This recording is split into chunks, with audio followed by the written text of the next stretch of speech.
بسم اللہ الرحمن الرحیم۔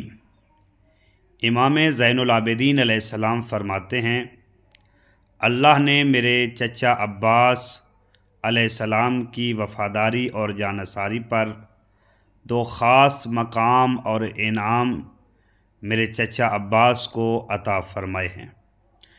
ان میں سے پہلا انعام، اللہ نے ان کے دو کٹے ہوئے بازوؤں کے بدلہ میں ان کو جنت میں دو پر عطا فرمائے ہیں، جن کے ذریعے وہ جنت کی سیر کرتے ہیں۔